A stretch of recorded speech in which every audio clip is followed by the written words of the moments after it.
Oi, vidas! Segundou aqui no Nota 10, o canal que tem a melhor preparação para o Enem. Como eu sempre digo, acompanhando os nossos conteúdos, vocês ficam por dentro dos assuntos mais importantes para arrasar na prova. Receba a inteligência. E para começar, hoje o nosso conteúdo é interdisciplinar. Nós vamos revisar as migrações e crises humanitárias com foco na geografia, mas já pensando no repertório de vocês para a prova de redação. Partiu? Fala, moçada! Mais uma vez estamos aqui no TCM Nota 10, professor Arion, para falar sobre mais uma dica, mais um tema, mais um conteúdo preparatório para você que está assistindo e que está se preparando para a prova do Exame Nacional do Ensino Médio. Joinha, mais uma vez, quem vos fala é o professor Arion. Qualquer coisa é só buscar lá nas redes sociais, @arionchau, e vocês lá irão encontrar dicas de assuntos, de temas, de macetes para a prova que está se aproximando. Joinha, eu trouxe hoje para a gente dialogar um pouco, falar um pouco sobre o Enem, mas sobretudo do componente curricular de geografia, esse componente que é fundamental no caderno de Ciências Humanas e suas tecnologias. Tranquilaço? Belezinha? Então vem comigo. Meninada, eu trouxe aqui para vocês o tema extremamente relevante sobre meio ambiente e seus impactos.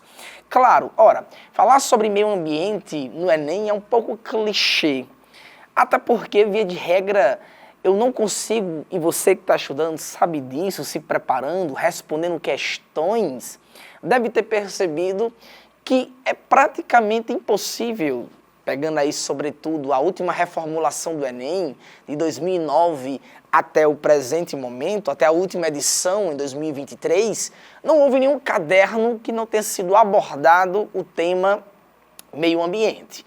Contudo, quando falamos de impactos ambientais, pode vir na sua prova de diversas nuances, searas diferentes, impactos ambientais relacionando a atmosfera e a superfície da Terra, chuva ácida, agravamento do efeito estufa, aquecimento global. Pode aparecer também ilha urbana de calor na sua prova. Como também, quando falamos em impactos ambientais, podemos encontrar na nossa querida e maravilhosa prova do Enem os impactos ambientais em outras discussões ou em outra seara, como nos corpos hídricos fluviais, nos rios, com a chegada de efluentes, de rejeitos, de atividades industriais, atividades que usam uma química muito pesada, principalmente no solo, vinculado a atividades agrícolas. Enfim, podemos também encontrar impactos ambientais diretamente no solo e em outras searas e discussões do nosso querido e maravilhoso espaço geográfico. Joinha! Contudo, eu trouxe aqui para vocês, meninada, uma discussão extremamente relevante para a sua prova.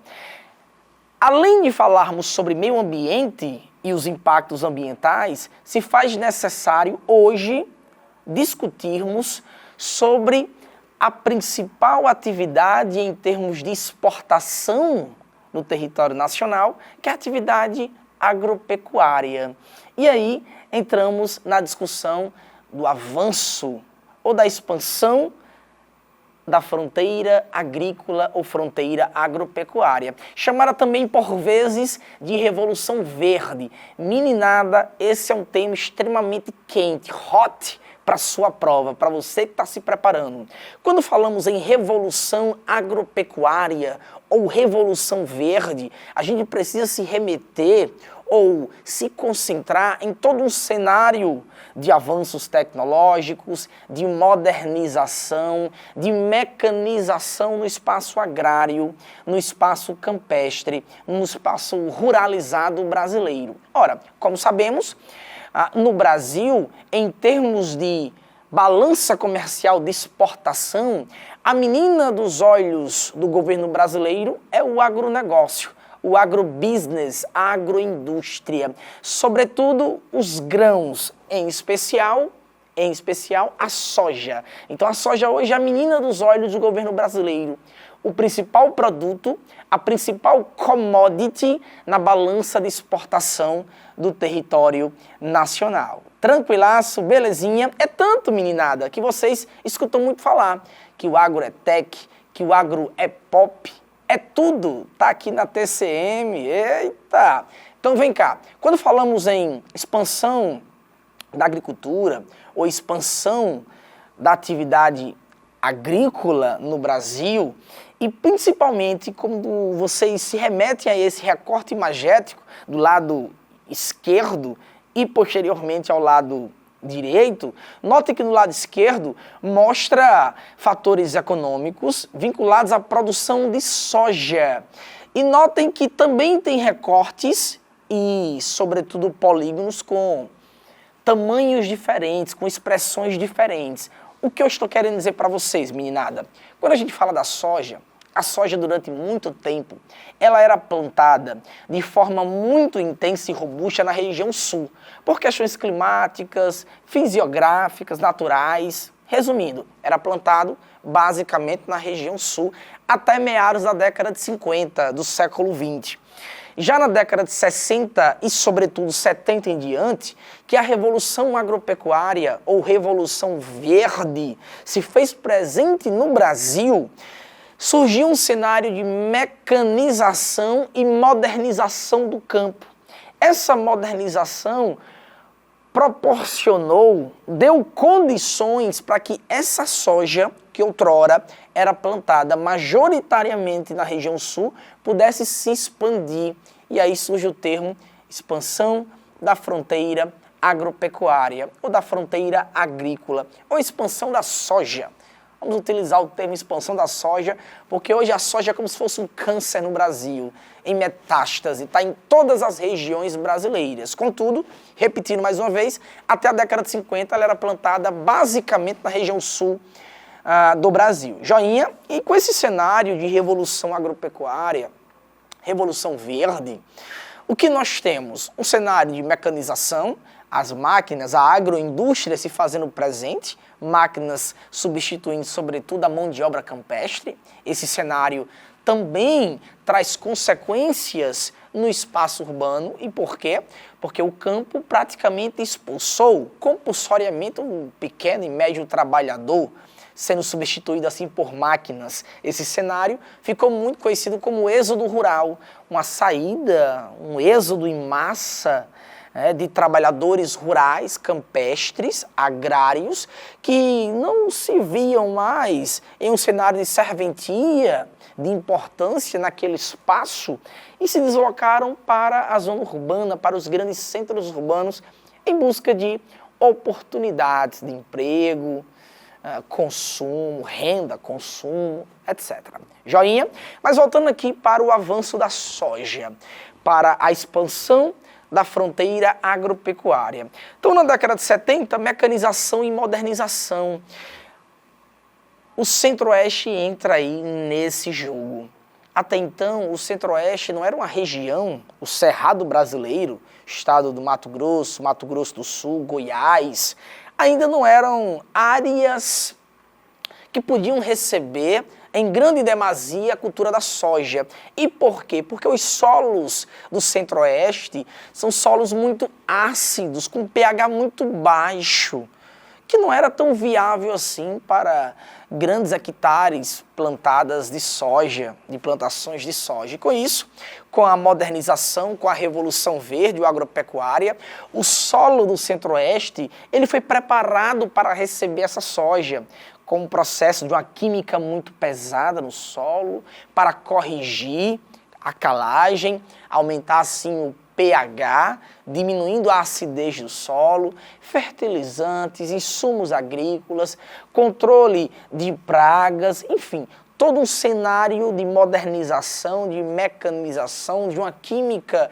no solo e no controle de pragas agrícolas, possibilitou a introdução em grande robustez, em formato muito robusto, muito intenso, efervescente na região central do Brasil e se tornou a principal região de plantação de soja desse país. Sem sombra de dúvidas, hoje, em pleno século XXI, a região que tem mais hectares de soja plantada é a região do Centro-Oeste, o Cerrado brasileiro. Tranquilaço, belezinha, e não parou por aí. A expansão da fronteira agrícola foi caminhando, avançando, galgando e ocupando outras terras, outros terrenos, outras áreas, outros territórios, chegando, meninada, na Amazônia e no Nordeste. Moçada, a soja chegou no sul da Amazônia e chegou no sudoeste do Nordeste, como vocês estão vendo aí, no recorte imagético do lado direito, inferior, uma região chamada Matopiba, ou Mapitoba, fazendo aí uma associação às iniciais de alguns estados nordestinos e de um estado da região norte, que é o Tocantins. Então, Matopiba, Ma de Maranhão, To de Tocantins, na região norte, Pi de Piauí, e Ba de Bahia, Matopiba. Esses estados, esses 4 estados, receberam muitos investimentos para ser introduzida e implantada em grande quantidade também a plantação ou a cultura da soja. E aí é um impacto muito grande, meninada. Por quê? Porque o Nordeste, como nós sabemos, passa por cenários de desertificação, principalmente na sub-região do sertão nordestino. O Nordeste ele é subdividido em 4 sub-regiões, né? 4 sub-regiões.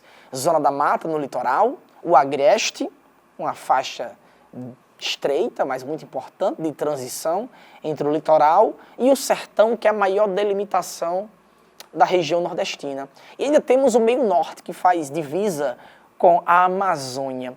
Então, no sertão, sobretudo, tem esse impacto ambiental, tem esse cenário de desertificação. E todo cenário de desertificação ele é impulsionado por atividades humanas, econômicas, antrópicas, antropogenéticas. Belezinha, tranquilaço. Então, com a chegada da soja, intensifica cada vez mais a ação antrópica, a ação antropogenética, podendo desencadear cada vez mais cenários em alguns pontos específicos da região nordestina de desertificação. Tranquilaço. Já no sul da Amazônia, como vocês podem ver, meninada, no recorte do lado esquerdo, note que na região norte tem alguns pontinhos mostrando já a chegada da soja. A cultura, a plantação, as plantações da cultura de soja. E nessa região tem um agravante extremamente importante a gente mencionar agora. Que agravante seria esse, moçada? Quando você coloca a soja, introduz a soja, ora, a soja é um arbusto, é uma vegetação, é um vegetal que tem um porte médio em termos de estratificação. Em termos de estratificação, toda a cobertura vegetal ela pode ser de pequeno porte, estratificação herbácea, de médio porte, estratificação arbustiva, ou de grande porte, estratificação arbórea, que são as árvores. Ora, vem cá comigo, fixou os olhos em mim. A soja é um arbusto. Quando você introduz o arbusto naquele local, se tiver alguma vegetação nativa, é preciso ser retirada. E aí no sul da Amazônia, quando é introduzido, implantado a soja, é substituído ou é retirado um sistema agroflorestal. Então, há uma troca de um sistema agroflorestal no sul da Amazônia para a introdução, para o implemento e a chegada da soja na região. E porque nós temos aí um problema ambiental gigantesco e sem precedentes. As consequências são extremamente sutis e necessárias para que a gente possa analisar nesse momento e pode aparecer na sua prova como tem aparecido em outros vestibulares tradicionais. Bora lá. Meninada, a região amazônica, ela funciona como uma caixa d'água para o Brasil, alimentando hidrologicamente, de maneira muito importante, todas as outras regiões. principalmente o centro-sul do Brasil. Na Amazônia existe o que nós chamamos de rios voadores. Esses rios voadores, ou jatos de água, eles se acumulam na região amazônica porque lá tem condições fisiográficas ou naturais que permitem esse acúmulo. Primeiro, na região amazônica tem um corpo hídrico que evapora o ano inteiro, que é o rio Amazonas.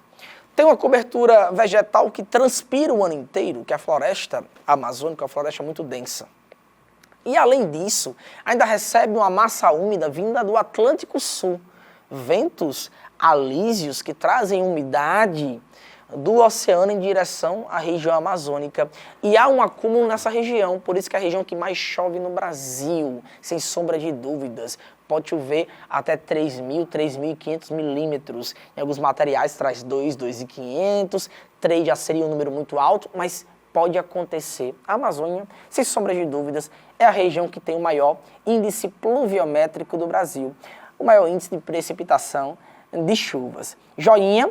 Contudo, além dessas precipitações, dessas chuvas caírem na Amazônia, essas massas, essas nuvens carregadas de umidade, de água em estado gaseificado, estado de vapor gasoso, ele permanece todo um trajeto, todo um percurso, através dos ventos alísios, saindo lá da linha do Equador, em direção a outra extremidade do continente sul-americano, encontra uma barreira que é a Cordilheira dos Andes, uma cadeia montanhosa na costa oeste do continente sul-americano, e tabela como sendo uma tabela de sinuca, né? E ela bate lá e volta para o Brasil, trazendo toda essa umidade.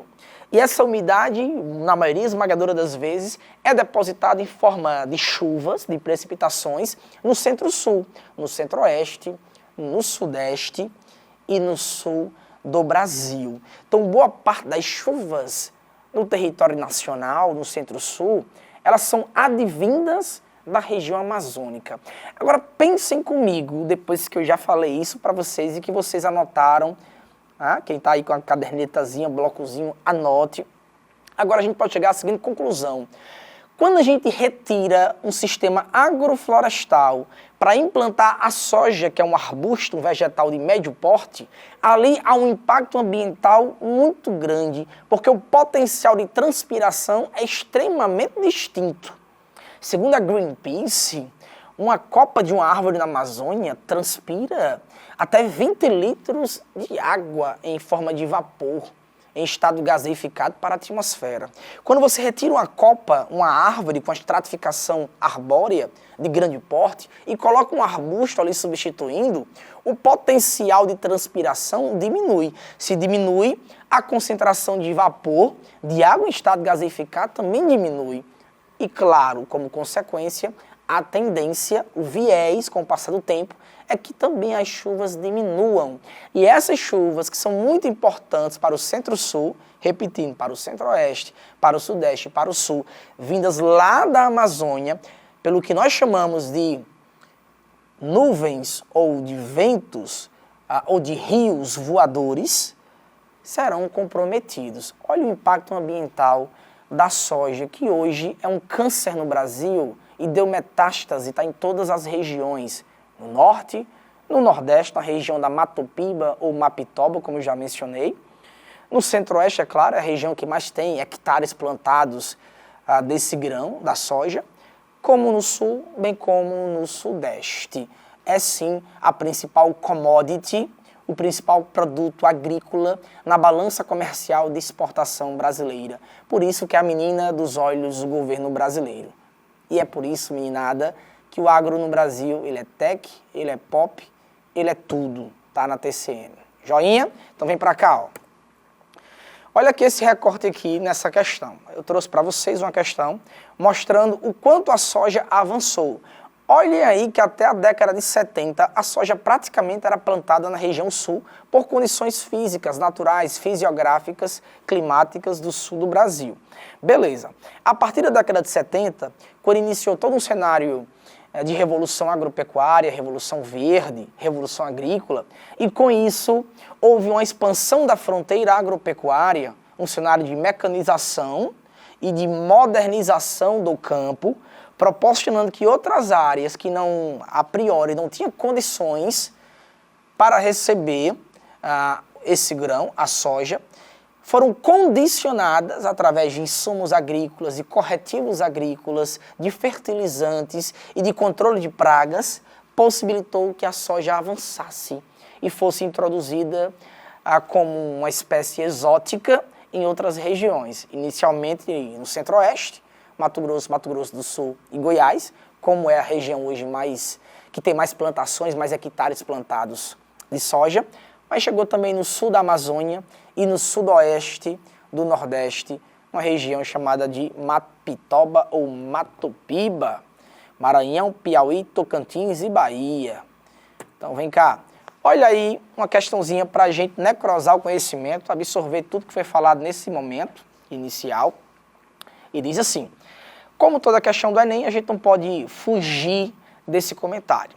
Meninada, você que está se preparando há mais tempo, domina isso de maneira muito tranquila, muito trivial, contudo, para o aluno que está assistindo essa aula, que porventura não teve tempo suficiente de se preparar e está assistindo as aulas do Nota 10, da TCM, para se preparar em um tiro curto, porém muito importante, nessa preparação direcionada e objetiva, toda a questão do Enem, ela tem essa configuração. Um texto base, ou uma imagem, um infográfico, um croquis, enfim, sempre vai ter um recorte para auxiliá-lo na questão. Posteriormente a isso, vocês terão o comando de uma questão, o enunciado, aquilo que a questão está pedindo, e 5 alternativas, nunca foge disso. Alternativa A, B, C, D e E. Dessas 5 alternativas, nós teremos 4 distratores e um gabarito oficial. Tranquilaço, belezinha, então vem para cá.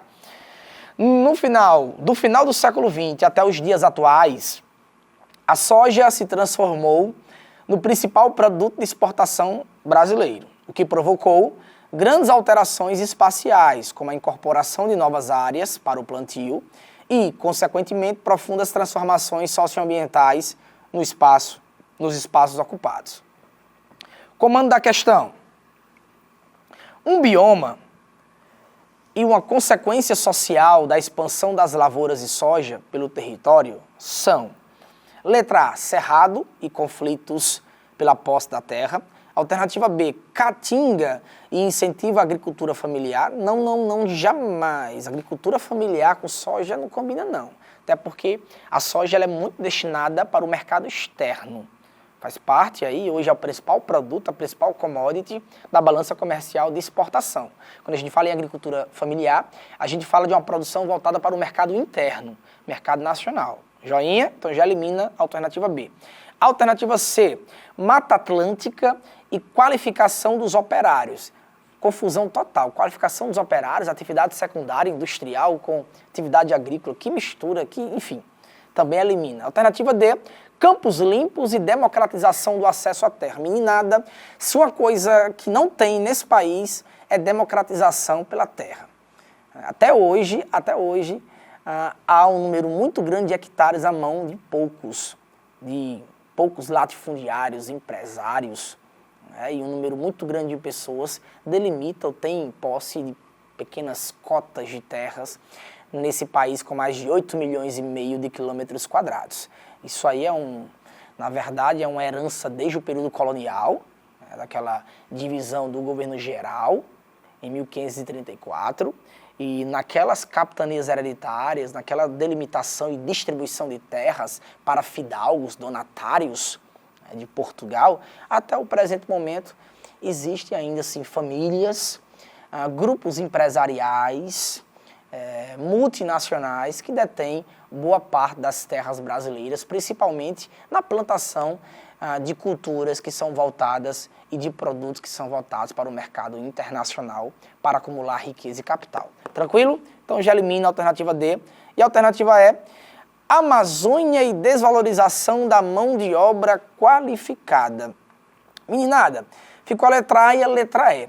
Eu mencionei para vocês, quando a gente fala em soja, que hoje é a menina dos olhos do governo brasileiro em termos de balança comercial de exportação, a área que tem a maior quantidade de hectares plantados de soja é no Centro-Oeste. E o bioma que predomina no Centro-Oeste é a savana brasileira. Em outras palavras, é o que você estuda no seu livro, na sua apostila, nessa aula chamada de Cerrado. Então, o nosso gabarito é a alternativa A, Cerrado e conflitos pela posse da terra, que no Brasil tem em demasia. Joinha, tranquilo? Então, alternativa A, Cerrado e conflitos pela posse da terra. Vem para cá para outras imagens, outros impactos ambientais que a gente precisa amarrar para a prova que está se aproximando. Note que do lado esquerdo desse recorte imagético tem um impacto ambiental que por vezes é cobrado em vestibulares tradicionais e no Enem, chamado de chuva ácida.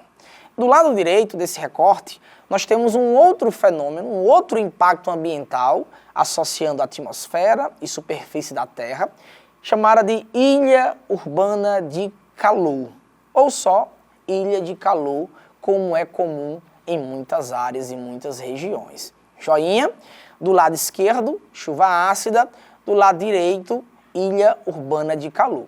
Do lado esquerdo, nós podemos explicar para vocês, podemos facilitar o conhecimento da seguinte maneira. Toda chuva, meninada, toda precipitação, ela é ligeiramente ácida. Ligeiramente ácida. Tranquilo? Contudo, na emissão de alguns gases poluentes, como o óxido nitroso e o dióxido de enxofre, o SO2, esses gases, quando estão em grande quantidade na atmosfera, sobretudo na troposfera, que é a primeira camada da atmosfera, e que ocorrem esses fenômenos meteorológicos, como precipitações, enfim, etc. Quando o óxido nitroso e o dióxido de enxofre, o SO2, entram em contato com a água em estado de vapor, estado gaseificado, surgem ali várias reações químicas, e uma delas vai surgir compostos de ácido sulfúrico. Então a água da chuva, que é ligeiramente ácida, tem um pH mais baixo do que a água que você bebe, água mineral que passa ali pelo solo, incorpora alguns nutrientes e minerais do solo para que você possa ter todo um desenvolvimento corpóreo ao ingerir. A água das chuvas, quando ela está carregada de compostos de ácido sulfúrico, ela fica mais ácida ainda. Aí me diga uma coisa, professor, se a gente estiver tomando um banho de chuva e a chuva estiver ácida, acontece o que com a gente? Dificilmente você irá perceber, no máximo vai dar uma coceirinha em você. Mas em termos de impactos ambientais, ela sim é muito perigosa. Por quê? Porque tem algumas consequências. Primeiro, acidifica o solo, então o solo também tende a ficar com um pH muito baixo, um pH ácido. Acidifica os rios e os corpos hídricos e mananciais próximos, impactando também toda uma relação ecológica, a cadeia alimentar dos seres que ali vivem e também de nós seres humanos que absorvemos algo desse espaço natural.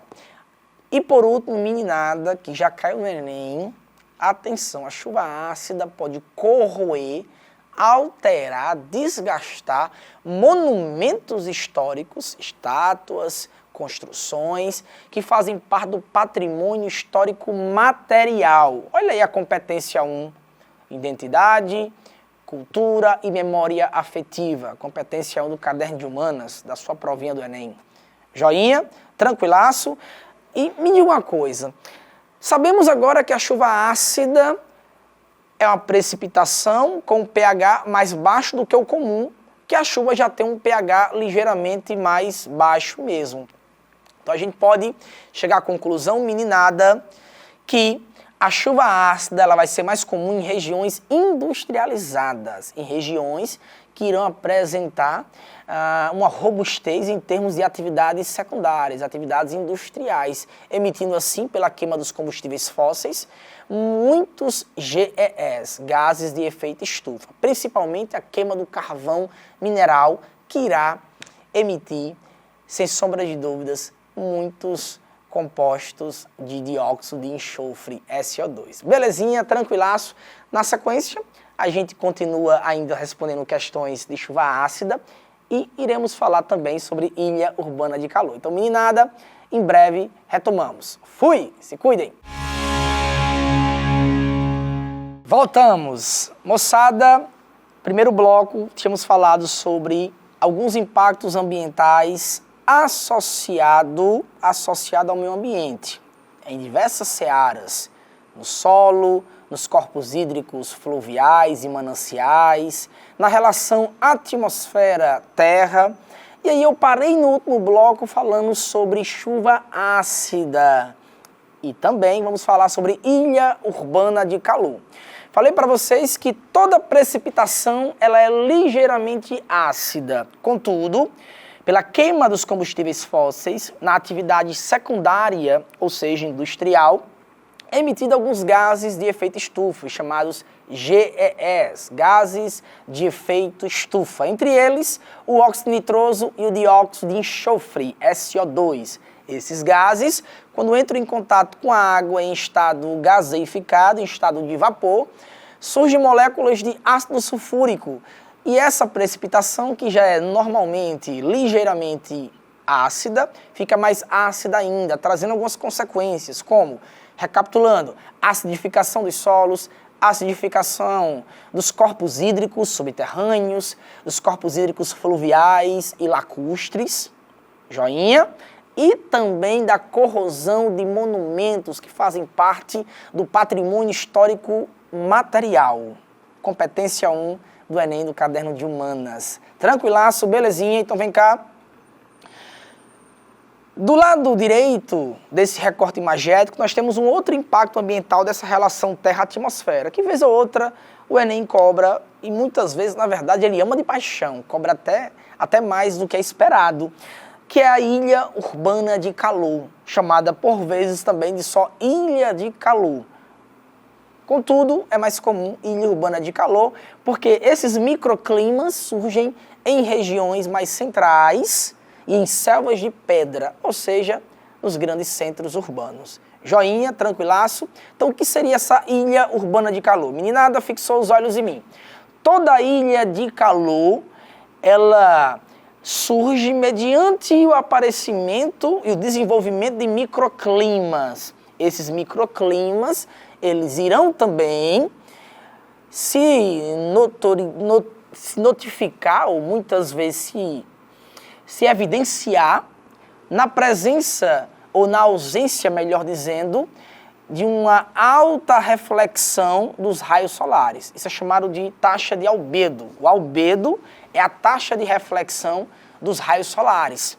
Quanto maior o albedo, maior a reflexão dos raios solares, menor seria a retenção de calor. Quanto menor o albedo, menor a reflexão dos raios solares, maior será a retenção de calor. Então, alto albedo, alta reflexão, baixa retenção. Baixo albedo, baixa reflexão, alta retenção. Resumindo, meninada, os raios solares, quando são enviados em direção à Terra, ao entrar na atmosfera, penetram em uma frequência energética de ultravioleta. Batem na superfície sólida ou aquosa, continentes, ilhas, oceanos e mares, e retornam com uma tabela de sinuca, no processo de radiação em uma frequência energética menor, de infravermelho. Tranquilo? Aí vamos lá. Em regiões claras, brancas, essa reflexão ela é bem maior. Por isso que regiões que tem neve, gelo ou regiões claras, a taxa de reflexão dos raios solares é maior. Então o albedo será maior, bem como a gente pode dizer que a retenção de calor é menor. Por sua vez, em regiões escuras, pretas, como, por exemplo, as áreas urbanizadas, que têm arranha-céus, prédios que dificultam a circulação ATM. Além disso, automóveis e pessoas circulando, liberando energia, calor, e principalmente o asfalto, uma área escura. As áreas escuras retêm muito calor. E por que retém calor? Porque o albedo é baixo e, consequentemente, a reflexão é baixa. Então, albedo baixo, reflexão baixa, retenção de calor maior. Então, meninada, eu costumo sempre dizer o seguinte: existem alguns ditados, algumas frases, alguns discursos de pessoas mais antigas, porém muito experientes, né, ditados populares, que têm uma ciência por trás, porém elas não sabem explicar. Como, por exemplo, água mole, pedra dura, tanto bate até que fura. O intemperismo químico explica isso de maneira muito marcante. A ciência vai explicar isso. quando você sai de casa com a roupa preta e sua mãe e seu pai dizem, menino, vai fazer o que com essa camisa preta, um sol quente desse, uma temperatura elevada dessa? Ela não vai saber explicar o porquê, mas tem toda uma explicação científica por trás. A taxa de reflexão dos raios solares. As áreas pretas, as áreas escuras, tendem a reter mais calor porque a reflexão é menor. Se a reflexão é menor, a retenção é maior. Já em áreas claras, brancas, como a reflexão será bem maior, a retenção de calor é bem menor. Então, quando você visualiza alguns vídeos, documentários, fotos de pessoas na neve, no gelo, e usando aqueles óculos, ali não é para tirar uma foto instagramável. Até é. Mas nessas regiões a reflexão é muito alta e pode prejudicar a sua visão. Por isso que utilizam aqueles óculos de proteção. A reflexão é muito elevada, mas tem um outro lado que a gente pode associar. Se a reflexão é muito elevada, a retenção de calor é baixa. Por isso que mesmo o sol aparente, o céu aberto, e toda uma luminosidade diante de você, você olha para a superfície e não vê aquela película de neve, de gelo derretendo, porque ali não há retenção de calor e quando há, é uma retenção muito baixa, muito pequena. Joinha, tranquilaço. Então, ilha urbana de calor surge mediante alguns elementos paisagísticos urbanos. Repetindo, presença de arranha-céus, dificultando a circulação dos ventos, circulação de automóveis e pessoas, liberando energia, e a presença do asfalto retendo calor. Então, essa selva de pedra nas áreas centrais de cidades pequenas e médias ou nos bairros e centros urbanos muito populosos, muito densos, também vai ocorrer muito essa concentração, essa retenção de calor e o surgimento de um microclima, de uma ilha urbana de calor, em que a temperatura pode aumentar de 3 até 5 graus na escala Celsius. Então, meninada, sem mais delongas, bora responder mais uma questão. Olha aqui essa imagem mostrando uma estátua. Do lado esquerdo, recorte imagético, ela está praticamente ali intacta.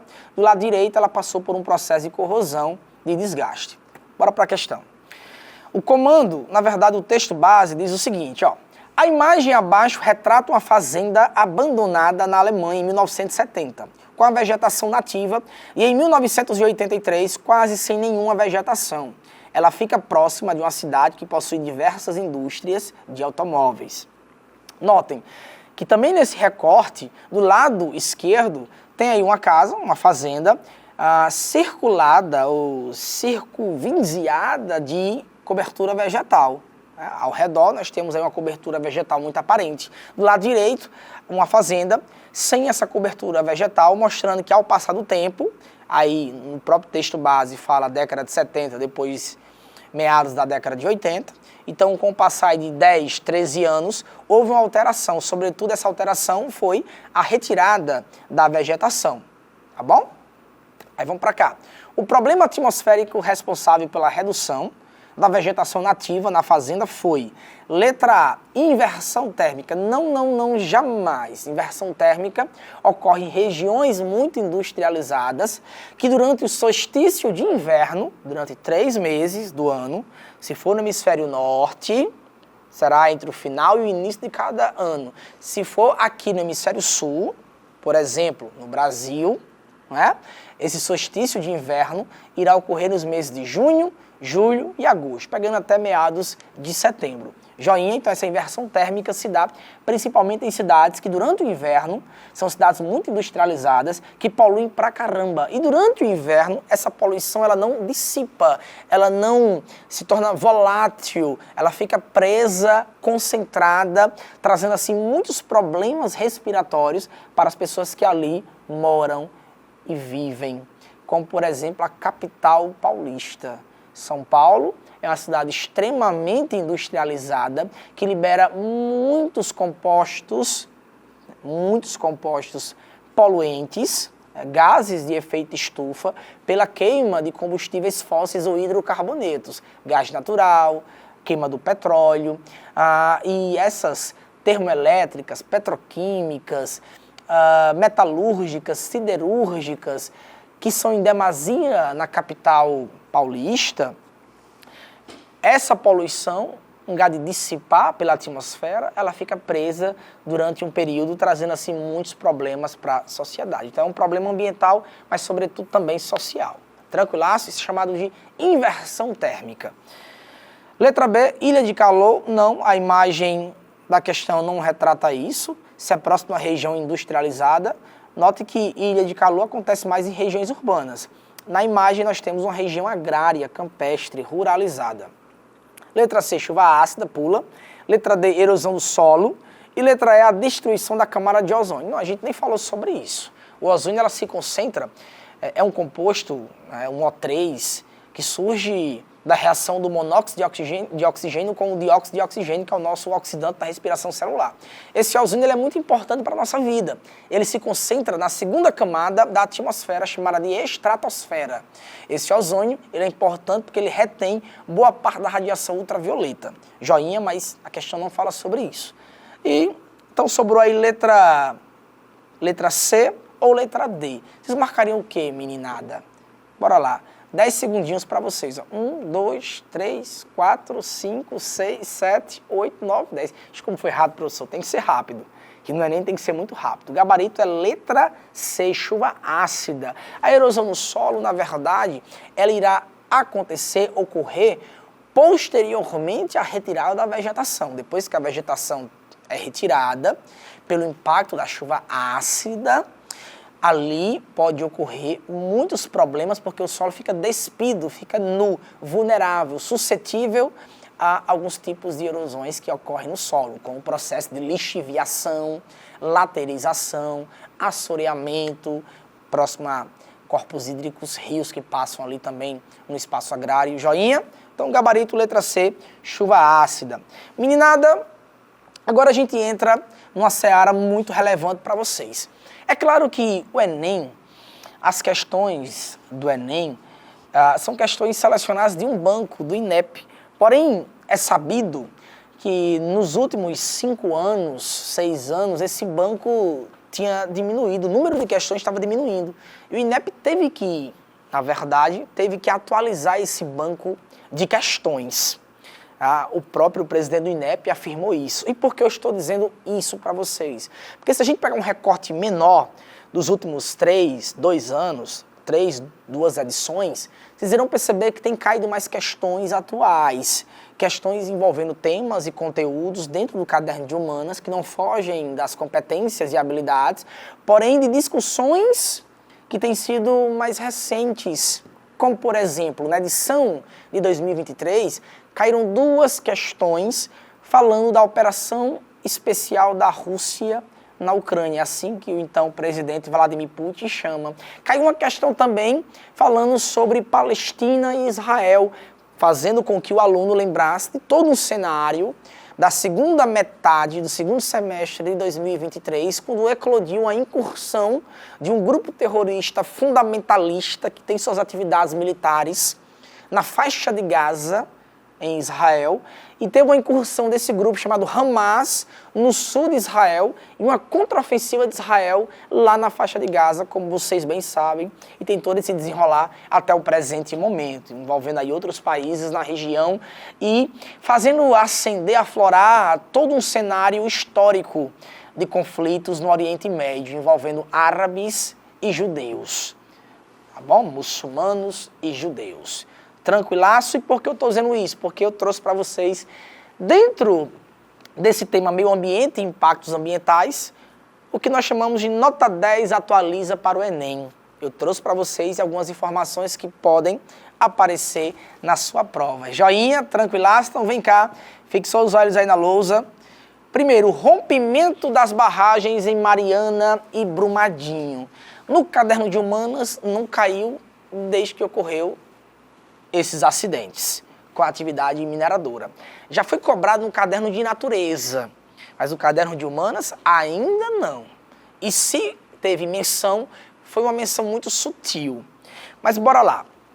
Quando a gente fala do caso de Mariana e do caso de Brumadinho, 2 municípios do estado de Minas Gerais, é preciso a gente expandir e resgatar algumas informações importantes da região e envolvendo, sobretudo, a atividade mineradora. Primeiro, quando a gente fala em barragens que foram rompidas lá em Mariana em 2015 e em Brumadinho em 2019, tá? Mariana foi em novembro de 2015, Brumadinho foi em janeiro de 2019.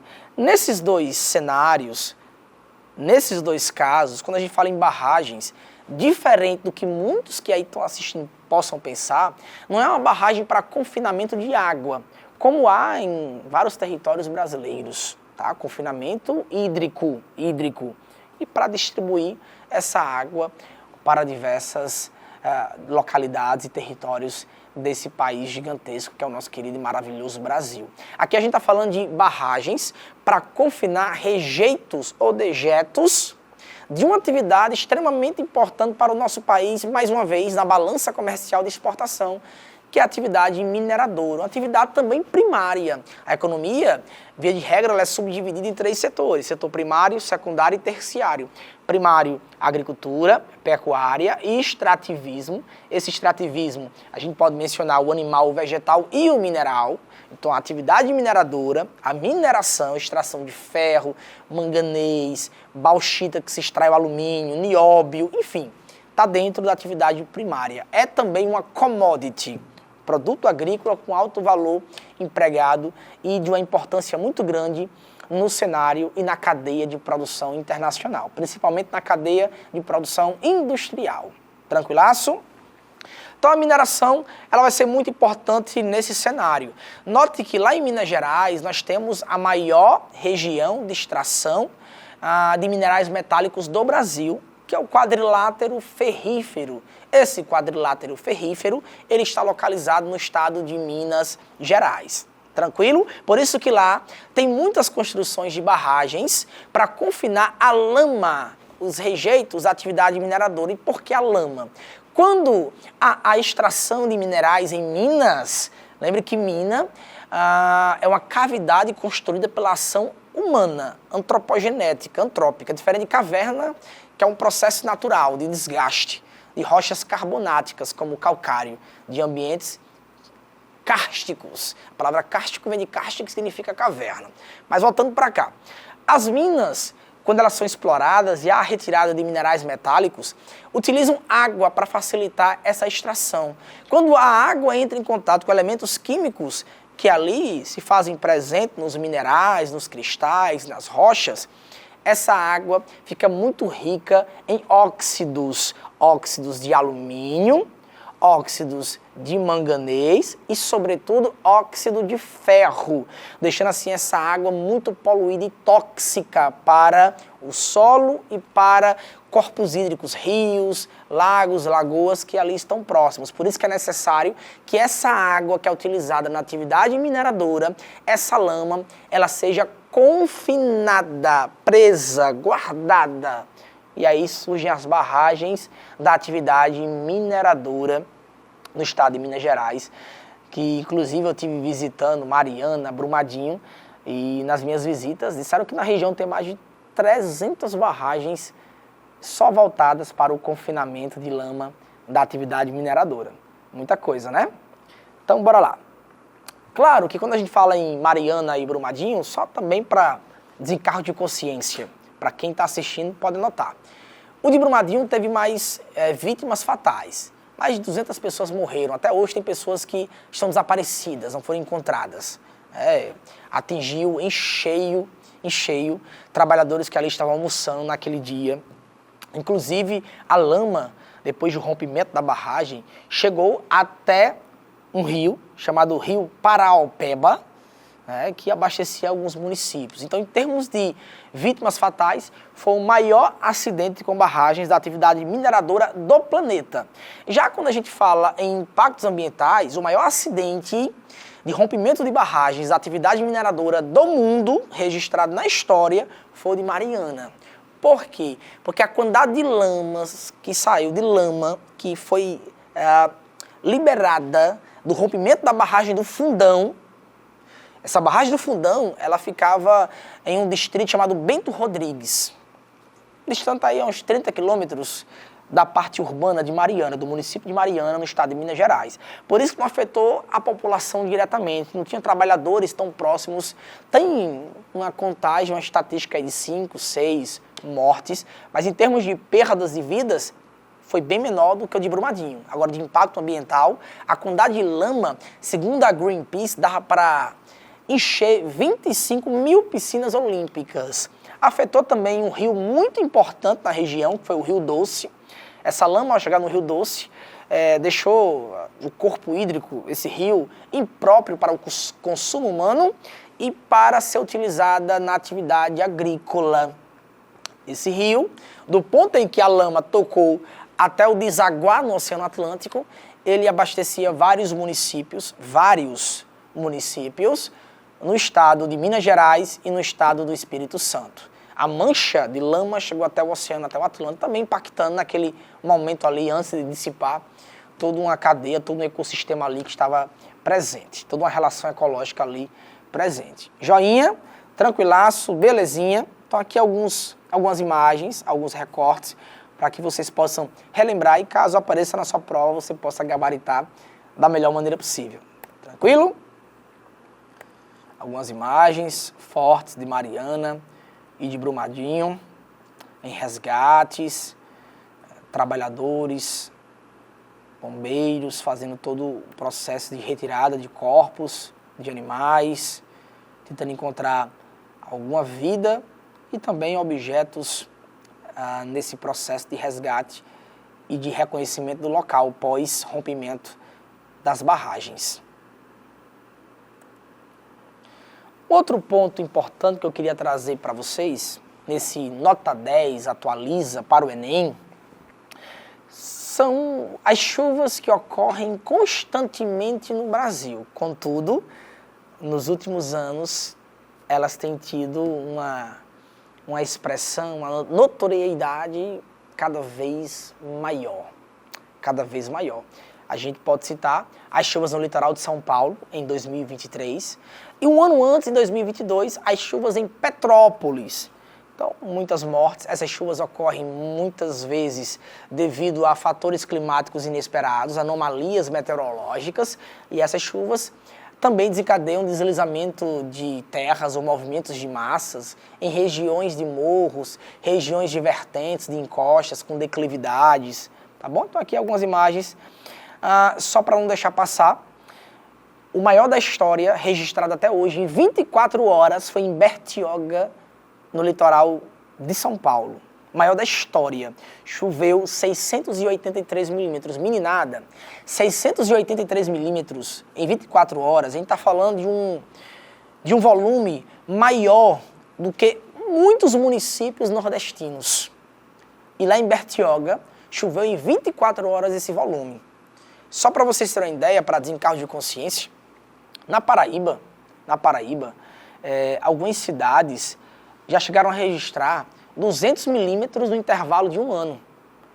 Foram os menores índices pluviométricos da história do Brasil.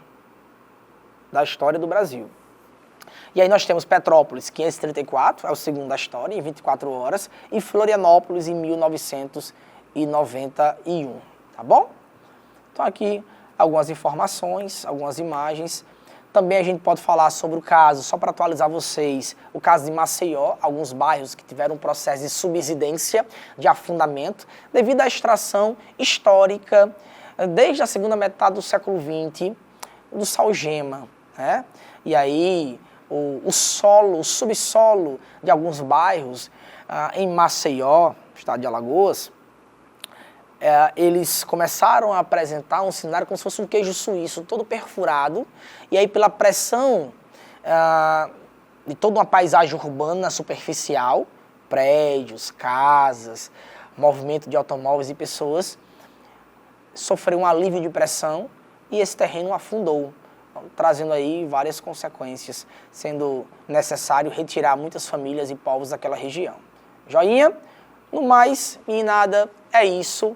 Ficamos por aqui, com esse Atualiza Nota 10 para o Enem. Nos próximos blocos, irei trazer mais temas, mais discussões, para que você possa chegar na tão querida e sonhada prova do Enem da melhor maneira possível, no Caderno de Humanas. Joinha, fui! Se cuidem, meninada!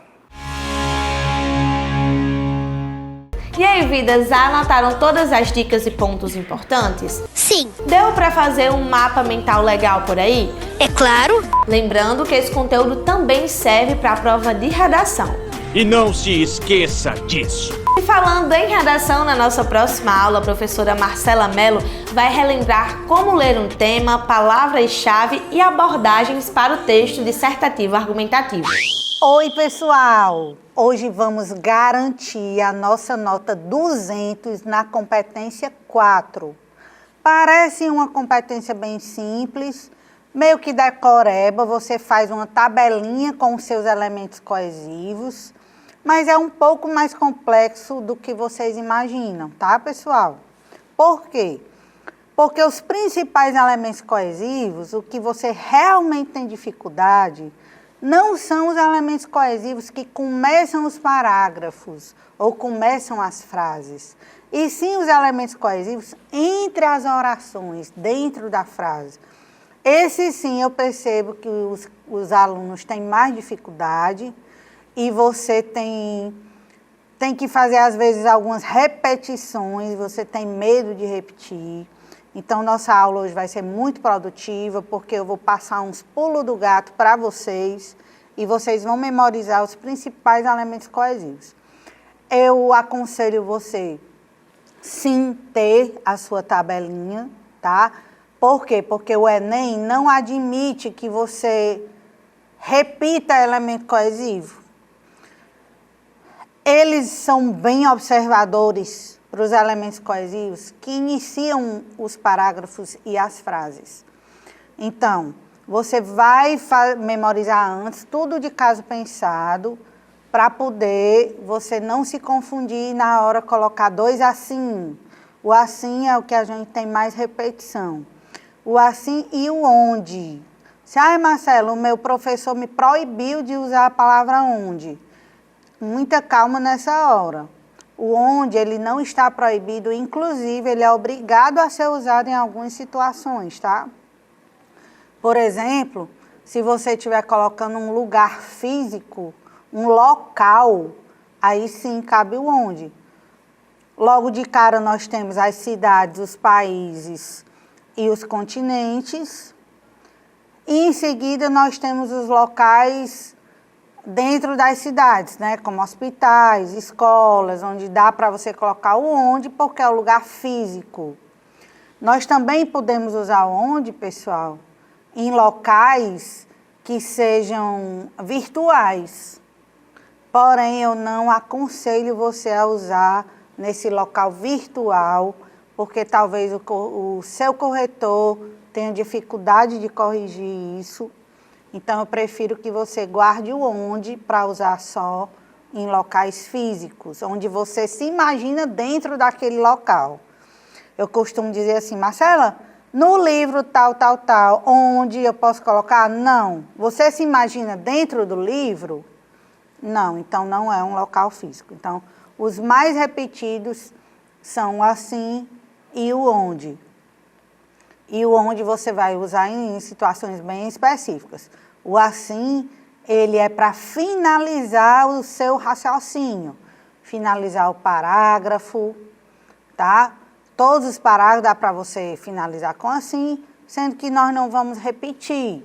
Nós vamos colocar só apenas uma vez dentro da redação. Então, os elementos coesivos, eles fazem a conexão entre as partes, entre os parágrafos, entre as frases ou entre as orações. É a ponte que une, que liga, é o elo de ligação, sendo redundante aqui, é o elo entre as partes. Tá bem, pessoal? É fácil de usar, não tem muito mistério, basta você treinar e ter segurança naquilo que você está fazendo. A aula de hoje é para isso. Vamos ver alguns elementos coesivos. Os elementos coesivos também poderão ser chamados de conectores ou conectivos, tá? Vocês vão encontrar essa nomenclatura. conectores, conectivos ou elementos coesivos. É a mesma coisa, tanto faz dar na cabeça como na cabeça dá, como se diz lá no Ceará. Vamos ver aqui, pessoal. Você não vai iniciar, a gente vai ver primeiro entre os parágrafos, são os mais fáceis, tá?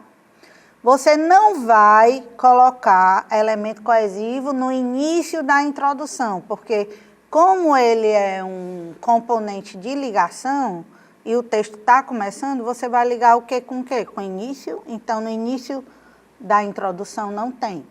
Então, o próximo parágrafo, depois da introdução, desenvolvimento 1. Vamos lá. Diante do exposto.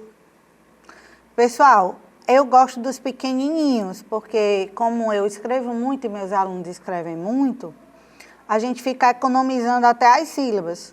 Porém, tem alguns elementos coesivos que eu não aconselho. Por exemplo, eu não aconselho você usar no início do desenvolvimento nada que tenha nesse sentido, nesse contexto. Por quê? Geralmente, a gente usa o nesse em outro local. Ele é muito utilizado para iniciar os repertórios, iniciar as frases dos filósofos, os dados de pesquisa, tá? Os fatos jornalísticos ou históricos. Então, a gente economiza esse nesse para usar numa situação mais específica, que é na segunda frase do desenvolvimento, quando você vai iniciar os repertórios. Então, por isso que eu não coloquei nenhum exemplo aí com o nesse. Agora, se você já usa o nesse e quiser continuar usando, fica à vontade. Não precisa colocar. Tem aluno que me diz assim, geralmente aluno novato, que entra no meu curso. Diz, Marcelo, portanto, eu não coloco no início do desenvolvimento, da conclusão. Porque eu uso, portanto, no final do desenvolvimento 1 ou do desenvolvimento 2.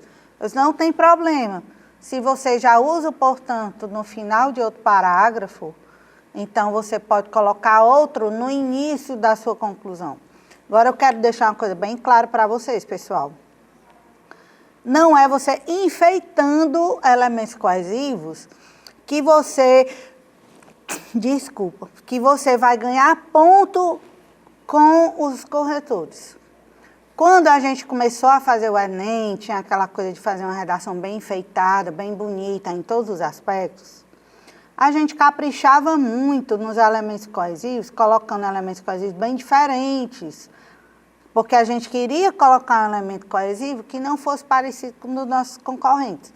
Então, a gente acabava usando elemento coesivo totalmente diferente, não era usual, e talvez até os corretores tivessem dificuldade de compreender esse elemento coesivo, tá? Vou dar um exemplo aqui para vocês do direito. Elementos coesivos, eu sou formada em Direito, na UERN, para quem não sabe, então eu trazia muitos elementos coesivos que a gente vê lá na faculdade, nos textos, né, jurídicos, como, por exemplo, nesse prisma, inclusive alguns candidatos passaram a usar nesse prisma, a gente viu em algumas redações nota 1000, nesse prisma, nessa senda, nesse diapasão. Aí o corretor, what? Né? O que é isso? Então, com o tempo, a gente deixou de chamar a atenção do corretor para os elementos coesivos e passamos a chamar a atenção para o que realmente importa, que é o conteúdo argumentativo, tá? Então, vamos colocar elementos coesivos mais simples, não se incomodem de colocar um portanto na conclusão. É o mais universal, é que os corretores gostam mesmo, então não tem problema nenhum. Nenhum corretor vai tirar ponto seu de um elemento coesivo mais simples. Nenhum mesmo, isso eu posso garantir. Então, para iniciar o desenvolvimento 1, você pode colocar diante do exposto, perante essa conjuntura, a partir desse panorama. É importante que no início do desenvolvimento você use elementos coesivos mais longos, mais abrangentes, que não sejam bem específicos para um termo, mas sim para uma ideia. Por isso que a gente usa conjuntura, panorama, o que foi exposto, tá? Então, eu desaconselharia você colocar, por exemplo, a palavra viés, ou então, perante esse viés, aí viés dá uma ideia de ser uma coisa única e não uma ideia mais ampla. Então, desaconselho você a usar no início do desenvolvimento, mas dentro do desenvolvimento pode, sim. Eu queria dizer também, pessoal que está assistindo a aula, que em concurso público você não pode começar o seu parágrafo com um elemento coesivo, tá, pessoal? Isso é uma exclusividade do Enem. O Enem quis assim e a gente obedece, mas não é trivial você começar o seu texto com um elemento coesivo. Por quê? Porque deve ter uma quebra entre a introdução e o desenvolvimento. Em outros certames, né, em outras provas, se você usar um elemento coesivo no início do desenvolvimento, é como se você estivesse continuando a introdução. Por isso que na estrutura do texto dissertativo argumentativo não se usa elemento coesivo para começar o desenvolvimento, só no Enem. E nós vamos obedecer essa estrutura do Enem. Marcelo, mas eu já vi concurso por colocando primeiramente é um elemento coesivo. Sim, mas é um elemento coesivo que vai se interligar ao que está sendo dito logo em seguida, ou seja, depois. Não é um elemento coesivo que vai fazer uma ponte com o que foi dito antes, tá? O importante é você não fazer uma ponte com o que foi dito antes. Porque para o corretor de concurso público, por exemplo, você diz, diante do exposto. Ok, mas o que foi exposto? Não foi exposto nada. Eu vou começar a expor minha argumentação agora. Então, foram colocadas só informações técnicas. Qual é o tema, qual é o argumento 1 e o argumento 2 relacionado ao tema. E ainda não houve nenhuma explicação propriamente dita. Então, diante do exposto, ainda nada foi exposto. Vai começar a ser exposto agora. Então, a gente só vai colocar esses elementos coesivos para o Enem, não para concurso público, tá, pessoal? Vamos para frente.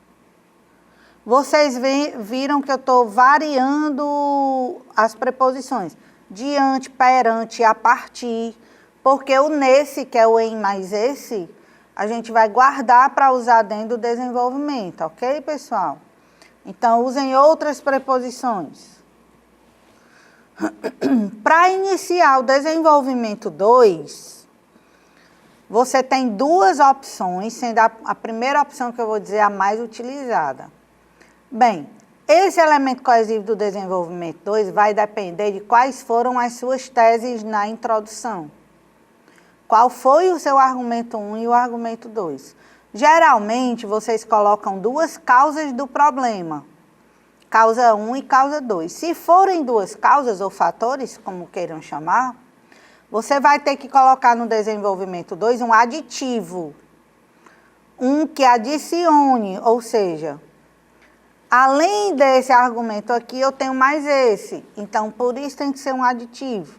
Eu coloquei só duas opções, mas existem mais. Coloquei outro sim e coloquei somado a isso. Você pode dizer além disso, além do mais, contanto que seja um aditivo, tá? Qual você não vai poder colocar no início do desenvolvimento 2? Um adversativo. Você não vai poder colocar no entanto, entretanto, tá? Porque aí você estaria utilizando o mesmo argumento, só que dessa vez com a contraposição. Então, os elementos adversativos, eles não são utilizados no início do desenvolvimento 2. A terceira opção que eu coloquei aqui foi até de uma redação nota 1000, que foi divulgada. Como consequência disso, vírgula, ou como consequência, ou consequentemente. Então, se você colocar como consequência disso, quer dizer que o seu segundo argumento que estava na introdução era uma consequência do primeiro. Então, cuidado. Se você tiver colocado duas causas diferentes, aí você vai ter que usar um aditivo aí. Se você usar uma causa mais uma consequência dessa causa, aí sim você vai poder falar a palavra consequência. Não usem por conseguinte, que é uma palavra que o pessoal acha bonito, mas que está errado para você iniciar o desenvolvimento 2. Por quê? Porque o por conseguinte, pessoal, ele só é utilizado se tiver outra consequência imediatamente antes. Tá? Se você já tiver colocado uma consequência, aí você coloca por conseguinte na segunda. Ou seja, é uma consequência negativa que vai gerar outra ainda pior.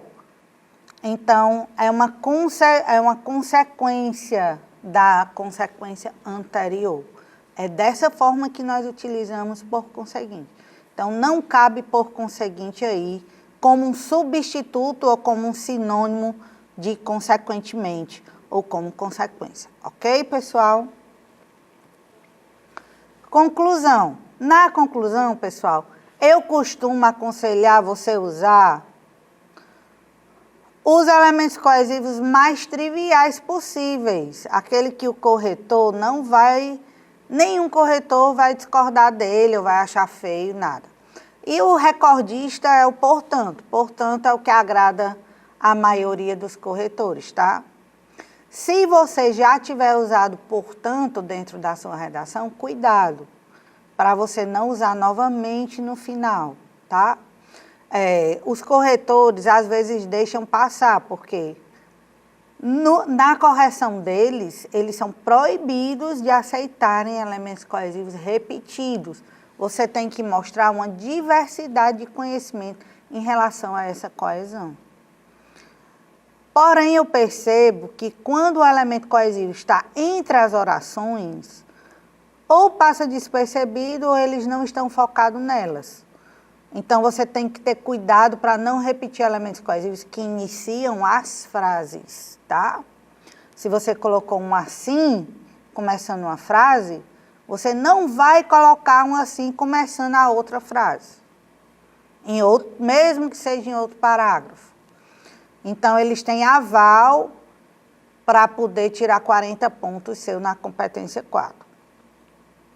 Então, aí eu coloquei uma listinha que dá para você usar sem medo, caso você tenha que substituir, tá? O portanto. Em vez do portanto, Marcela, que eu já usei em outro parágrafo, eu posso usar por fim. Sim, eu tive até uma aluna, Gabriela Sintra, que usou por fim na redação dela. Foi uma redação que ela tirou 980. Inclusive, Gabi tirou 980 duas vezes. Usou por fim.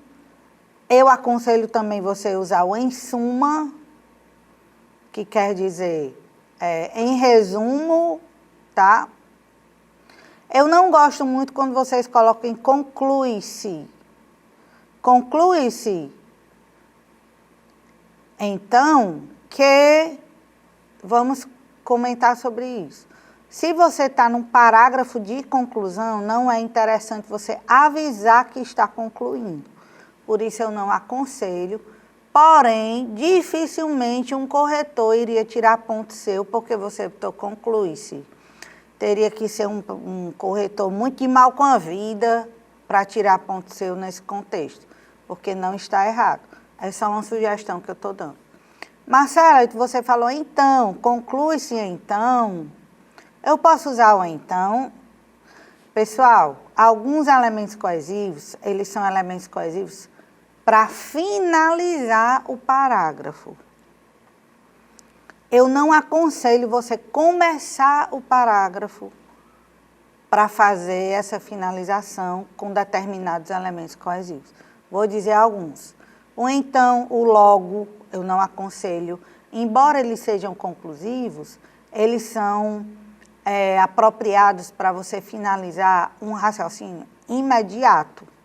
Você colocou uma ideia, está finalizando essa ideia, aí sim você vai usar o logo ou então. Então, não são apropriados para você começar a conclusão, tá? Você vai colocar esses maiorzinhos. Eu desaconselho também você usar um elemento coesivo em forma de expressão, que é,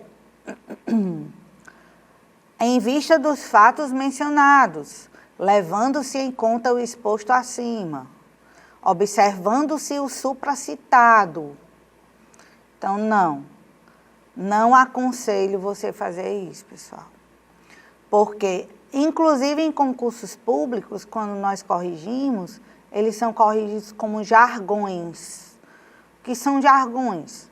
São termos que são expressões utilizadas de forma pré-pronta, pré-fabricada, e você memoriza aquela expressão para usar no seu texto. Por exemplo, você vai escrever uma carta, digamos que você está fazendo um concurso em Natal, na Comperv, que cobra carta ou artigo de opinião, e algumas instituições no Rio Grande do Norte cobram carta e artigo de opinião. O IF, que é o Instituto Federal, carta ou artigo de opinião.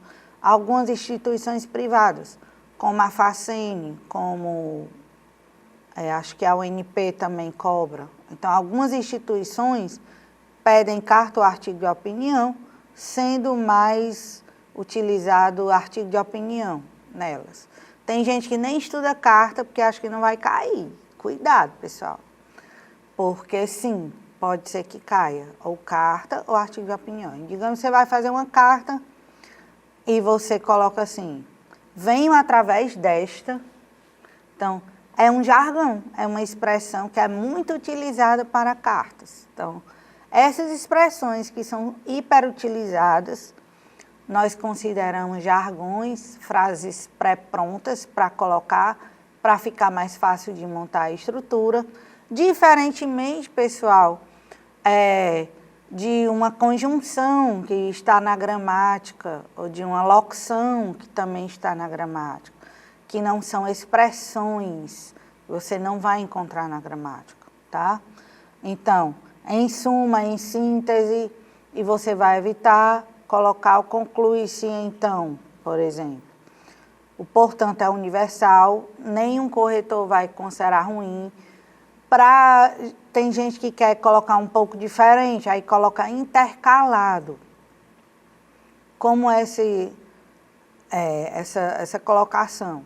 Você coloca um verbo antes e coloca o elemento coesivo logo em seguida. Por exemplo, infere-se, portanto, aí cuidado, porque quando você for colocar o elemento coesivo intercalado, ele vai ficar entre vírgulas, tá? Porque nós temos 3 tipos de vírgula para esses elementos. Para a maioria dos elementos coesivos. A gente tem o elemento coesivo que começa a frase, logo em seguida ele vai pedir uma vírgula, você vai ter que colocar uma vírgula, nunca um ponto e vírgula, tá? Você vai ter a vírgula de quando o elemento coesivo está dentro da frase, dividindo as orações. Então, quando ele é continuação da oração anterior, você vai colocar apenas uma vírgula, que é a vírgula anterior, tá? Quando ele está dentro da frase, dividindo 2 orações. Então, ali ele está no canto certo dele, por isso você vai colocar só uma vírgula, embora você tenha até uma pausazinha depois do elemento coesivo. Você coloca vírgula, portanto, aí tem uma vírgulazinha, tem uma pausa, aliás, tem, mas você não vai colocar vírgula logo em seguida. Agora, se ele tiver intercalado, se ele tiver fora de lugar, você vai ter que colocar entre vírgulas. Como é que você vai perceber esse deslocamento? De forma bem simples. Se tiver um verbo antes e o elemento coesivo em seguida, qualquer que seja ele, vai estar deslocado e você sim vai ter que colocar entre vírgulas. Como eu dei o exemplo agora há pouco. Infere-se, portanto, verbo infere-se, verbo inferir. Portanto, então, vai ficar entre vírgulas, porque ele está deslocado. Já que o local dele era antes, o local oficial do portanto seria antes do infere-se. Portanto, infere-se que esse problema no Brasil deve ser combatido. Então, ele intercalou-se depois do verbo, fica entre vírgulas. Tá certo, pessoal? Então, 3 situações de vírgula. Quando começa a frase, vírgula em seguida. Quando está intercalado depois de verbo, fica entre vírgulas. E quando ele está no lugar certo dele, dividindo 2 orações, só a vírgula anterior, embora tenha uma pausazinha depois do no entanto, depois do portanto, tem uma pausazinha sim, mas não vai ter a vírgula, tá? Nós vamos entrar nos elementos de concordância, vamos para um rápido intervalo, já já nós voltaremos com o restante da matéria. Um beijo. Estamos de volta, pessoal, com a continuação da nossa aula. Você vai entender pormenorizadamente todo o passo a passo para colocar seu elemento coesivo de forma que você nunca viu. Esses comentários aqui excepcionais você vai levar para a sua vida. Vamos lá, elementos de concordância. Isso você não vai encontrar nas gramáticas, é uma técnica minha, é uma nomenclatura que eu criei para facilitar a sua compreensão. Quando você está no início do parágrafo de desenvolvimento, você vai colocar a ideia principal. Aquela ideia principal pode ser relacionada, por exemplo, você culpa o governo de negligente, ou você vai culpar a sociedade de desinformada. Então, você vai expor a ideia principal. E logo em seguida, você vai explicar por quê. Geralmente, você explica o porquê na frase seguinte: eu, Marcelo, não sou assim. Quando eu coloco o argumento, eu puxo uma vírgula e já começo a explicar. Coloco uma vez que é sinônimo de porquê, pois, porém, e explico porquê. Mas a maioria de vocês gosta de fazer uma frase mais curtinha no início do desenvolvimento. E não tem problema nisso. Coloca essa frase mais curtinha porque você gosta de facilitar a vida do corretor. Você quer que o corretor perceba que você fez o correto, que é colocar a ideia principal para poder explicar. Então, você colocando uma frase mais curta, o corretor não vai ter dúvida que aquele argumento está ali. Eu não, eu já coloco e já explico. Quer dizer, o corretor que lute para ver o que é a explicação e o que é o argumento. Mas também não é algo difícil para os corretores. Eu percebo que é mais uma questão de personalidade. As minhas frases são mais longas. Se a sua no início do desenvolvimento for mais curta, ok, tá tudo bem, sem problemas.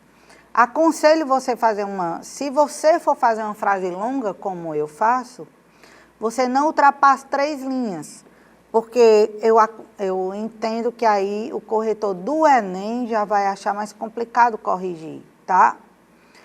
O que eu percebo nas redações nota 1000? Que eles fazem uma letra muito pequena. Então, muitas vezes, uma frase que começa o texto, que tem a explicação, que tem o argumento principal que você expôs, que foi a negligência governamental, a desinformação da sociedade, muitas vezes o candidato já explica essa frase, essa ideia na mesma frase, e vai acabar ficando mais longa, mas não dá para perceber que ficou uma frase longa porque eles fazem uma letra muito pequena. Eles fazem uma letra assim,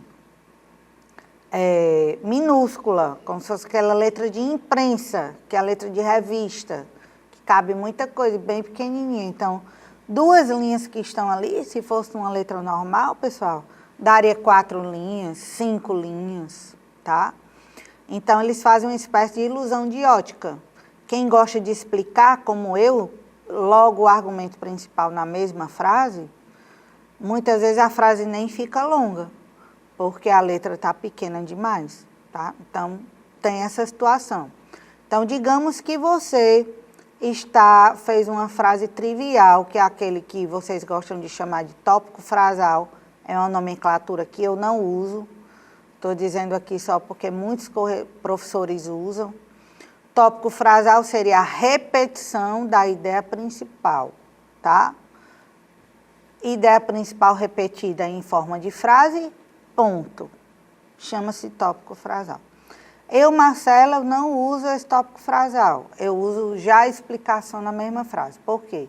Eu entendo que se você acabou de colocar esse tópico frasal na introdução, esse argumento, que ainda não é a frase, é só o argumento solto, você coloca geralmente na última frase da introdução assim: desse modo, devem ser analisados os fatores que competem para essa problemática, vírgula, tais como a negligência governamental, você colocou o argumento, bem como a desinformação da sociedade. Então, você colocou aí 2 fatores, mas ficaram meio soltos. Você não fez uma frase só para eles. Você fez uma frase maior, geral, que continha os 2 argumentos. Então, no início do desenvolvimento, você vai fazer uma frase com esse tópico frasal, que é pegar esse argumento que você colocou lá, as 2 palavras, e fazer uma frase maior. Por exemplo, diante do exposto, tem-se que a negligência governamental é um dos principais fatores que contribuem para o desenvolvimento dessa problemática em âmbito nacional. Então, você pegou aqueles 2 termos, elaborou uma frase só para ele. Então, a maioria dos professores chama isso de tópico frasal. E você vai explicar por quê na frase seguinte. Aí você começa. Isso ocorre porque, então, o isso, ele vai fazer às vezes de elemento coesivo entre a primeira frase e a segunda. Isso ocorre pois, ou isso ocorre porque. Lembrando que isso ocorre pois, ou isso ocorre porque não vai ter vírgula, viu, pessoal? Já vi algumas redações nota 1000 ter vírgulas do pois, mas essa seria uma exceção para vírgulas do pois. Porque o pois aí, ele se torna o objeto do verbo ocorrer. Isso ocorre pois, então você não vai poder separar o verbo do objeto por vírgula. Então você pode usar o isso, lembrando que o isso ele não é um elemento coesivo oficial, mas ele faz às vezes de elemento coesivo. E ok, extremamente aceito pelos corretores, tá? Então não acho correto você colocar um desse aqui que eu estou ensinando a vocês, sob esse contexto, vírgula. Isso ocorre pois... Pessoal, não é sob esse contexto ponto e vírgula, viu? Pelo amor de Deus, aí está o ponto e vírgula só para separar os elementos coesivos. Mas é sob esse contexto, vírgula, nesse sentido, vírgula, sempre vírgula, tá? Depois do elemento coesivo. Não é ponto e vírgula, por favor. Sob esse contexto, então, quando você coloca nesse sentido, diante disso, você vai colocar um reforço da ideia, que é uma explicação dessa ideia, ou você vai inserir um elemento, um repertório. Nesse contexto, na ditadura militar, no período da ditadura militar, você vai colocar um repertório histórico. Aí você, nesse sentido, de acordo com o IBGE, aí você coloca um dado do IBGE. Então, nesse contexto, nesse sentido e diante disso, é quando você vai inserir um repertório. Quando você insere um repertório, pessoal, o que seria o repertório? Seria uma informação objetiva que vai respaldar o que você disse antes, que vai concordar com o que você disse antes, que vai explicar melhor o que você disse no tópico frasal. Então, por isso que eu chamo de elemento de concordância, tá? Sob esse contexto, nesse sentido, diante disso. O diante disso, ele é bem coringa, viu, pessoal? Ele serve tanto para você iniciar uma ideia, como ele serve para você terminar a ideia, fazer a última frase. Ele é bem coringa, bem versátil. E por que eu estou colocando preposições diferentes? Para vocês não repetirem as preposições. Já que existem tantas preposições, por que colocar sempre o nesse? Eu percebo que tem redação que coloca assim, desse modo, aí depois dessa forma. Então, a preposição ficou a mesma. Você não perde ponto se a preposição for a mesma. Você só perderia ponto se o conjunto dos dois elementos coesivos fossem iguais. Você botar dessa forma e depois dessa forma de novo. Então, se você botar desse modo e dessa forma, sim, você está variando. Não se preocupe que não há perda de ponto nisso. Então, sob esse contexto, nesse sentido, diante disso, aí você vai inserir um repertório, tá? Ou uma frase de algum filósofo, ou um fato histórico, ou um fato jornalístico. Então, eu chamo de elemento de concordância, porque você está concordando com o que foi dito antes, de forma a explicar melhor o que foi dito antes.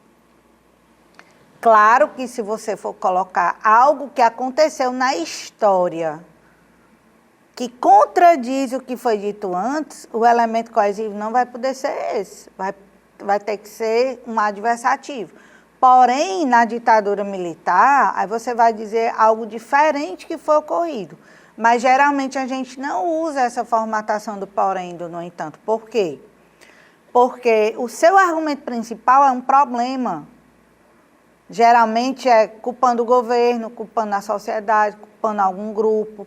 Então, o que você vai colocar como repertório também é um problema.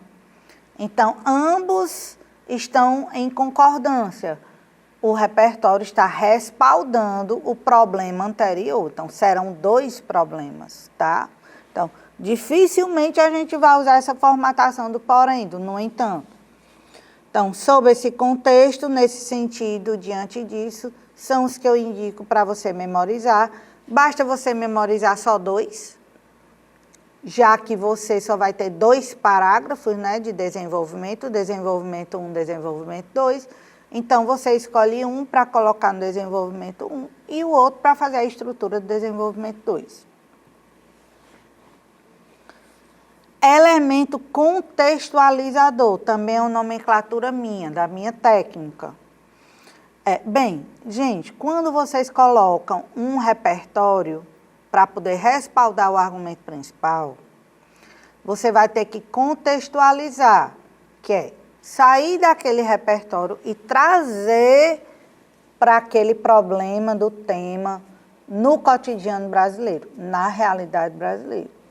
Então, chama-se contextualização. É você sair do contexto do repertório, que é o contexto narrativo, fictício, ou histórico, que já passou, e traz para o contexto da vida real, para o contexto atual. Então, isso chama-se contextualização. Para você fazer uma excelente contextualização e saiba que o seu corretor está procurando esse elemento contextualizador dentro da sua frase. Esse elemento contextualizador, ele pode estar em qualquer lugar da frase, ele não é obrigado a ser o primeiro.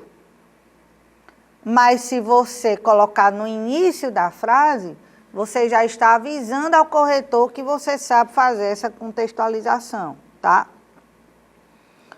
Então, vamos lá para alguns. Esse elemento contextualizador vai depender do repertório que foi colocado antes. Por isso que eu coloquei algumas opções aí para vocês.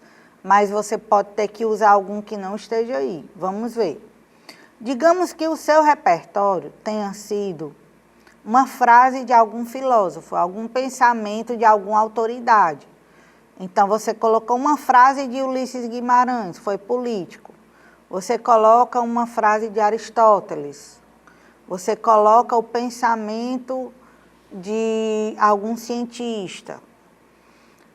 Então, quando você usa essa frase dessa autoridade, que é chamado de argumento de autoridade, você vai trazer para a realidade brasileira. O que você vai dizer? Você vai, a partir dessa lógica, ou a partir do pensamento do autor. Então, quando você faz isso, você está colocando o gênero do repertório que foi colocado na frase. Então, por isso a palavra lógica ou pensamento, tá? É interessante que você traga esse gênero. Ou então você coloca um bem simples. Qual seria um bem simples que vocês usam muito? Nesse contexto. Nesse contexto, você não está trazendo nenhum aspecto do repertório. Então, o corretor ele ainda está esperando você fazer essa transição, trazer um aspecto do repertório para dentro da frase seguinte. Então, você pode colocar desse contexto, no Brasil ocorre assim, assim, assado, que é para poder mostrar que tem a ver com a frase daquele filósofo que você colocou. E no final da frase você faz essa contextualização. Você coloca vírgula, diferentemente da lógica do filósofo Michel Foucault. Ou então, corroborando o pensamento de Ulisses Guimarães. Corroborando ou, vocês têm mania de colocar corroborando com. Corroborar não pede preposição, viu, pessoal? Corroborando a lógica do político. Como você já usou o nome de Ulisses Guimarães, não precisa colocar mais o nome dele. Corroborando a lógica do político. Então, essa contextualização, ela não é obrigada a estar em forma de elemento coesivo no início da frase. Pode estar no final ou no meio. Tá? Digamos que você colocou um livro, uma obra literária, que é um romance de Gabriel Garcia Marques. Aí você coloca, saindo da narrativa, vê-se esse aspecto no cotidiano do brasileiro, quando os jovens fazem...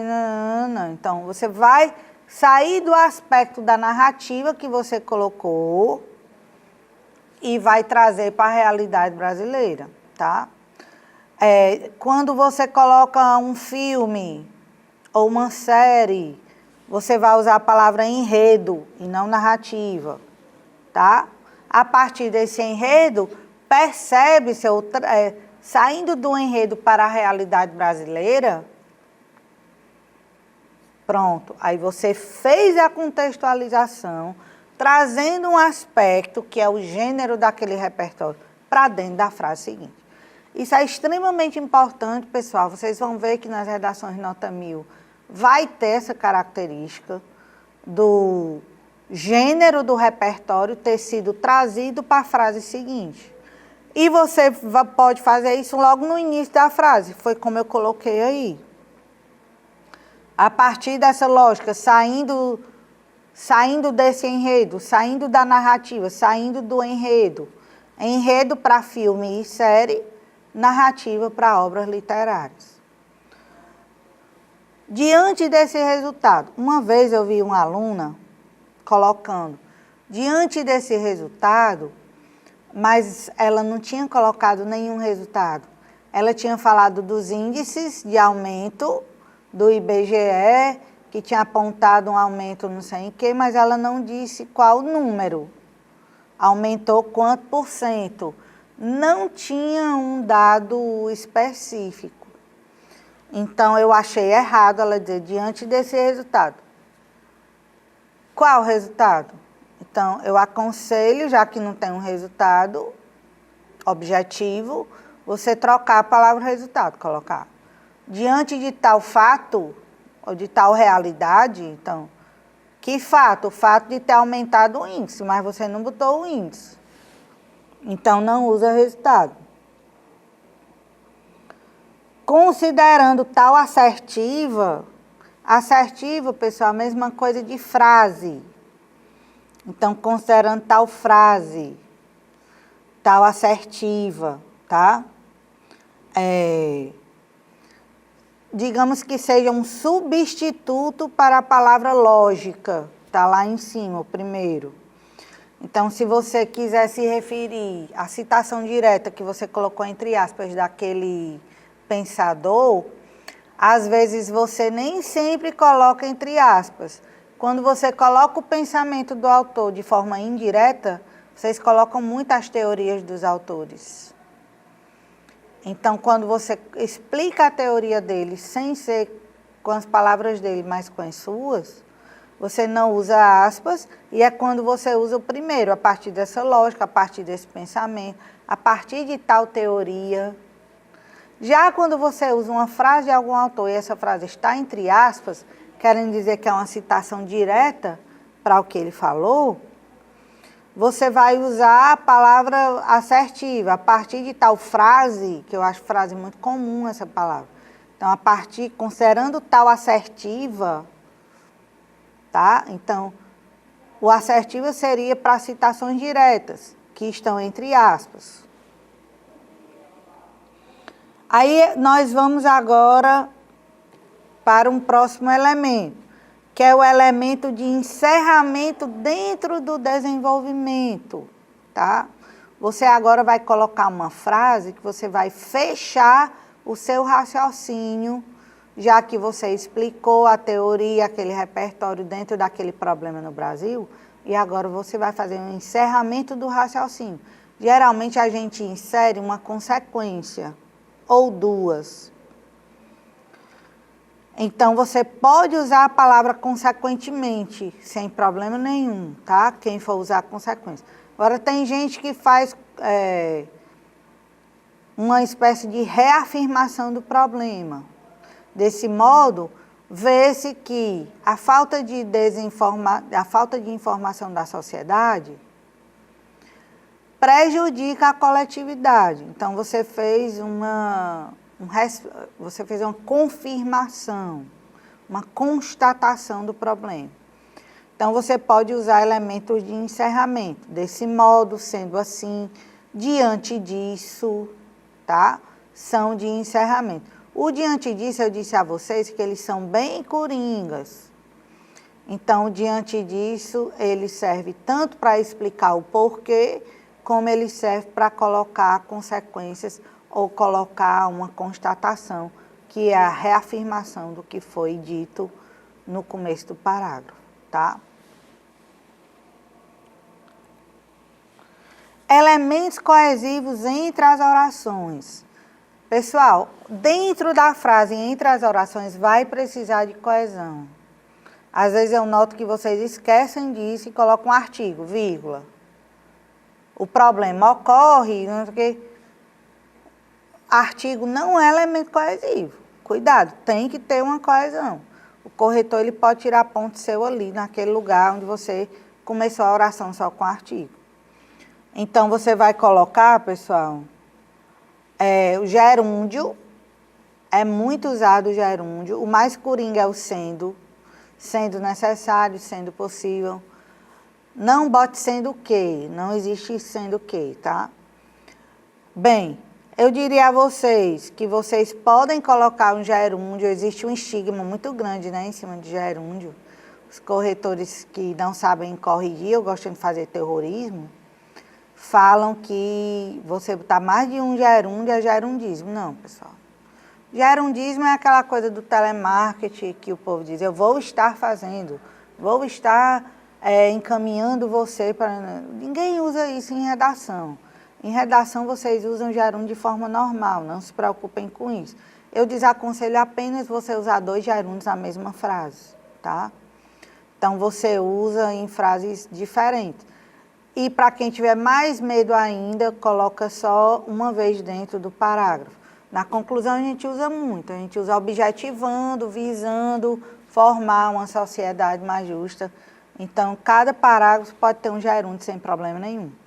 Se você não quiser colocar gerúndio novamente, você colocou 2 consequências, aí você coloca gerando nananana, aí você vai botar outra consequência, promovendo nananana, não aconselho 2 gerúndios juntos.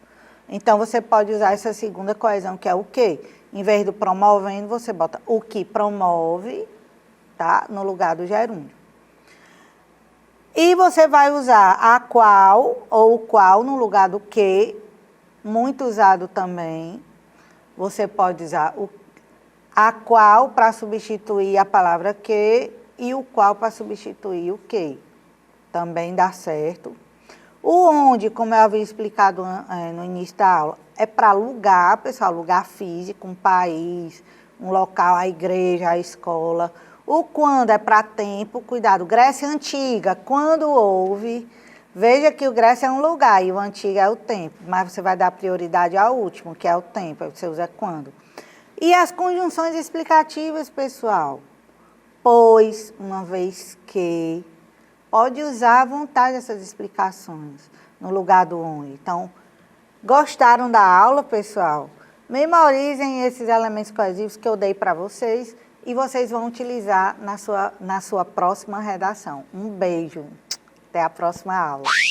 Vidas, estamos chegando ao fim de mais um vídeo aqui no Nota 10. Que show da Xuxa é esse? Mas antes de encerrar, eu tenho um recadinho especial. Eu quero dizer para os meus irmãos e irmãs que eu comprei 2 bonecos do Dragon Ball. Porque amanhã se comemora o Dia do Professor.